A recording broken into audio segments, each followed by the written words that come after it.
In those days, it was completely different from now. No computers, for example. I have a desktop, a laptop, and a touchpad. I do stress out without email. I had about 70 to 80 records in my collection. I have hundreds of CDs. I have over 1,000 MP3s, movies just in my pocket. We had one black and white television with 2 channels. I'm actually thinking about getting a 3D TV now, just for movies. Yeah, things were very different then.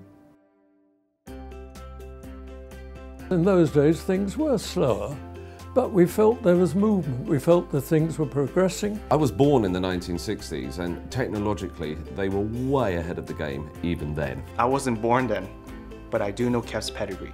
I was in my 30s when I first bought my KEF speakers.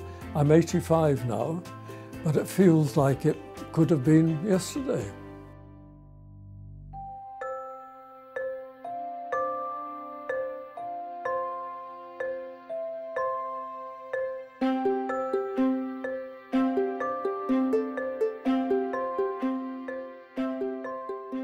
In the 1960s, I was working in London. I'm an architect, and the technology seemed to be going at such a fast rate that I couldn't wait to get real high fidelity. I was also fortunate in having a friend, I call him my guru, because he worked for a firm of manufacturers of recording equipment. And one of his jobs was to assess the quality of all their competitors' equipment. And as a result of this, he was able to tell me quite emphatically that KEF were the people to go to, and as a result I got perfect fidelity. My guru was right.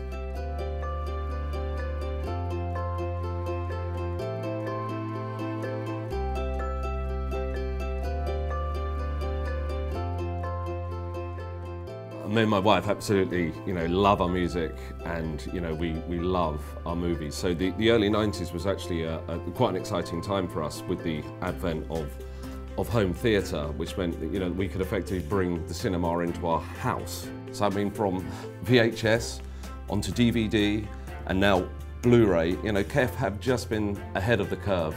We've now got the KEF T205 system with fantastic sound out of something so slim and so stylish. I mean, it's absolutely phenomenal.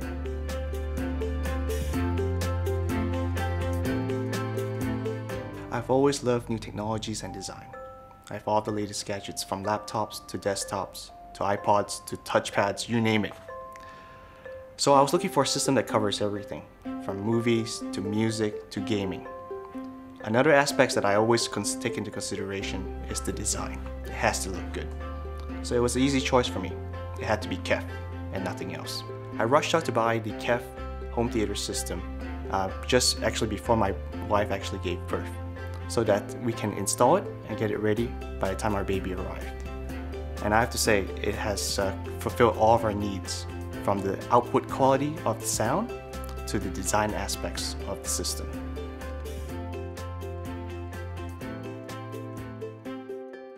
Raymond was a real stickler and a classical music lover. He knew very much what he was doing in terms of target audiences. I've always heard from people who actually knew Raymond Cook that he was just a really, really great guy and a really nice boss. If there's one key legacy that Raymond has left us, it is in fact his original big idea. His drive was to introduce new technology when he first founded the company. To be in absolute control of the production process. We're still constantly trying to improve the tools that we've got to develop the technology to make ourselves better than everybody else. That work was really driven by some of the engineers who've worked at KEF over the years, who've really included some of the best names in audio. In 50 years' time, I think we can expect to see a lot more use of digital signal processing. I think greater performance out of slimmer, more elegant enclosures will continue. I really hope that KEF technology is going to be pushing things forward. It's hard to even imagine what we could do. Things that we haven't even dreamed of yet. It's very difficult to predict whether in 50 years' time we'll still be using refinements of the same technology or something dramatic, very new to the world of physics we haven't thought about yet. Where it'll stop, I'm not quite sure. I don't know, there must be a limit. It'll certainly be an interesting 50 years. I'm glad that I've been around while these advances have been made in the technology of recording. Where do they go from here? You can only speculate. Come back and interview my daughter in the next 50 years.